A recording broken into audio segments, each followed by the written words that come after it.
जय हिंद प्यारे साथियों। दोस्तों, अगर सच सुनने की हिम्मत हो तभी मेरे चैनल से जुड़ना। मैं किसी भी पार्टी या फिर किसी भी दोस्तों, जो हक की बात है सिर्फ वही बात बोली जाएगी इस चैनल पर। तो वही अभ्यर्थी इस चैनल को सब्सक्राइब करें जो कि अपने हक के लिए सही बात सुनना पसंद करते हैं।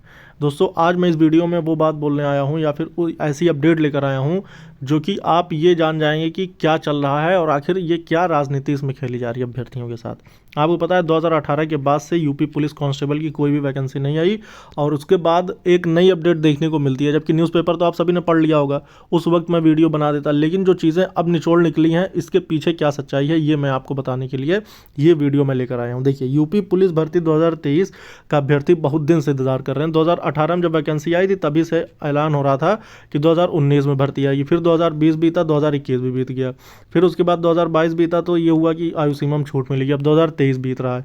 अब 2023 में ये हो रहा है कि अभी तक इनका कोई भी एक एजेंसी ने टेंडर दिया, मतलब कि अप्लाई किया था, लेकिन अब वो भी पीछे हट गई। अब आप सोचिए कि यूपी पुलिस भर्ती का लेकर कि आखिर सिस्टम कितना भ्रष्ट हो चुका है कि जिसमें एजेंसियों को खुद मुलविस किया जाता है, उसके बाद अब एजेंसियां खुद ही अपना हाथ पीछे खींच रही हैं। जबकि आपको पता है कि जो यूपीएसआई का एग्ज़ाम हुआ था किस प्रकार से उसमें धांधलियाँ हुई थी, और जो एनएससीआईटी कंपनी जिसने एजेंसी एग्ज़ाम कराई थी उसके भी कई अधिकारियों को भी धर दबोच दिया गया क्योंकि बहुत बड़े पैमाने पर इसमें धांधली हुई। मगर क्या इसमें एजेंसियां अकेले मुलविस होती हैं? तमाम लोगों की इसमें स्कूल का मेल जोल होता है। उसके बाद इसमें बहुत सारे लोग ऐसे होते हैं जो कि मिलते हैं, मगर एजेंसियों का इसमें फॉल्ट ये होता है कि वो लोगों की बातों में आते हैं और उसके बाद पैसे के चलते वो ये सब काम करते हैं। लेकिन बात यह है कि अब अभ्यर्थियों का क्या होगा, इसके लिए कौन उत्तरदायी है? तो अभ्यर्थियों की आवाज़ आखिर उठाएगा कौन, आखिर उनके लिए लड़ेगा कौन, आखिर उनके हित में सोचेगा कौन?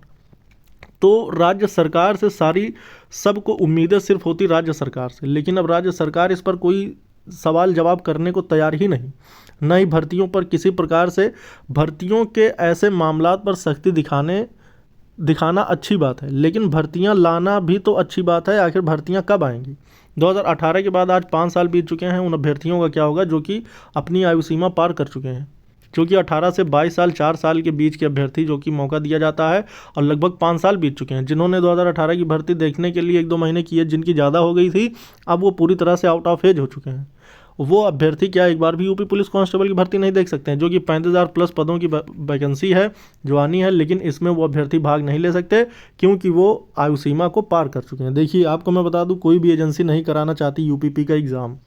अब तक सिर्फ एक कंपनी का टेंडर मिला। अब उसके बाद देखिए क्या है पूरी खबर। तो इसमें यह रहा दोस्तों, सिपाही भर्ती परीक्षा कराने से बच रही कंपनियां, नकल माफिया का खौफ, देश के नामचीन कंपनी ने जताई परीक्षा कराने में असमर्थता। बताइए, पिछली बार एकमात्र निविदा आने की वजह से प्रक्रिया को निरस्त करना पड़ा था। बोर्ड फिर से निविदाएं आमंत्रित करने जा रहा है।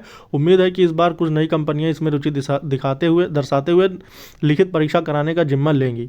आर के विश्वकर्मा, अध्यक्ष जो कि उत्तर प्रदेश पुलिस भर्ती बोर्ड के हैं, उन्होंने इस बात का बयान दिया है। दोस्तों, आप सोचिए कितनी कैसी हालत हो गई है। सिपाही भर्ती की लिखित परीक्षा कराने में मुश्किल आने लगी है। परीक्षा कराने के लिए कंपनियां इसका नाम लेने से पीछे हट रही। 6 माह पूर्व एक ही कंपनी ने टेंडर डाला था, वो अभी काम नहीं करना चाहती। सोचिए, चर्चा है कि कंपनियों को पेपर लीक गिरोह और नकल माफिया का डर सता रहा है। सुरक्षा एजेंसियों और कंपनियों की परीक्षा की गोपनीयता बरकरार रखने की तमाम कवायदों पर नकल माफिया की सक्रियता भारी पड़ रही। दोस्तों, आप खुद कमेंट करके बताएं कि आखिर ये क्या है। आपको मैं बता दूं तो उत्तराखंड में जिस प्रकार से नकल एक बड़े पैमाने पर सामने आई, तो वहाँ के यूके ट्रिपल एससी, जैसे यूपी में UP triple SC group C की भर्तियां कराता है, वैसे ही उत्तराखंड में यूके ट्रिपल एससी था। वहाँ पर इस भर्तियों को, 1-2 भर्तियों को नकल में विलीन पाया गया, तो वहाँ की 15 भर्तियों को निरस्त करके यूके पीएससी को इसकी जिम्मे दे दिया गया। यूके पीएससी अब तो वहाँ के सारे एग्ज़ाम कराता है, ग्रुप बी, ग्रुप सी। अब आप सोचिए कि अगर यही हाल यूपी में बना रहेगा, सारी भर्तियाँ, जैसे अभी यूपी लेखपाल का रिजल्ट भी पेंडिंग हो गया, ठीक है, यूपी लेखपाल का जिसने भी दिया वो ये बात जानते हैं। उसके बाद यूपीएसआई में किस तरह से बड़े पैमाने पर धांधली हुई, लेकिन हाँ, ये है कि फाइनली भर्ती क्लियर हो गई। अब इसी तरह अगर यूपी पुलिस भर्तियों में भी ये चीज़ें सामने आ जाएंगी, अब क्योंकि ये चीज़ें तो आम हो गई, यूपी हो, बिहार हो, कोलकाता हो, यहाँ सब हर जगह, राजस्थान हो, मध्य प्रदेश हो, यहाँ पर सबसे ज़्यादा अब कमेंट पढ़ने को मिलता है कि यहाँ पे सीटें बिक जाती हैं। तो आखिर इस पर कोई कड़ा निर्णय क्यों नहीं लिया जा रहा? यूके में आप देखिए बहुत बड़ा निर्णय लिया गया वहाँ के संसद में, और यहाँ तक बात हो गई कि वहाँ पर जो नकल माफिया होंगे उनको उम्र कैद की सज़ा हो जाएगी। मतलब इतना बड़ा बिल पारित करने पर वहाँ की सरकार जो है वो कमेटी गठित कर रही है। तो ऐसे निर्णय लेने के बाद ही भर्ती सेफ होगी और उन अभ्यर्थियों को सही ढंग से सिलेक्शन मिल पाएगा जो कि तैयारी करते हैं। भाई सालों साल तैयारियां होती, 2014 से अभ्यर्थी तैयारी कर रहे हैं, हमारे साथ की बता रहा हूँ, लगभग 10 साल बीतने को हैं। 10 साल से अभ्यर्थी तैयारी कर रहा है और उसका सिलेक्शन ना हो। तो अब आप इस दर्द को समझें और देखते हैं कि आखिर ये क्या भर्ती अब 2027 को चुनाव में आएगी या फिर जो आर के विश्वकर्मा जी ने कह दिया है। तो देखते हैं कि अगर कोई एजेंसी आ जाती है, अगर वो चयन कर लेती है कि हम एग्ज़ाम कराने के लिए समर्थ हैं, तो वो अपडेट मैं आपको दे दूंगा। लेकिन फाइनली अभी उम्मीदें कम होती जा रही हैं। लेकिन क्या अपडेट होगी ये मैं आपको बताऊंगा। आप अपनी पढ़ाई को बरकरार रखें, पढ़ाई में बिल्कुल भी कोताही ना करें, क्योंकि यही एक तरीका है जिससे आपका सिलेक्शन हो सकता है। पढ़ाई करेंगे तभी आप सेलेक्ट हो पाएंगे, नहीं तो फिर आपके लिए कोई ऑप्शन नहीं है। इस भर्ती को फिर से आप खो देंगे। इस वीडियो में इतना ही दोस्तों। जय हिंद, जय भारत।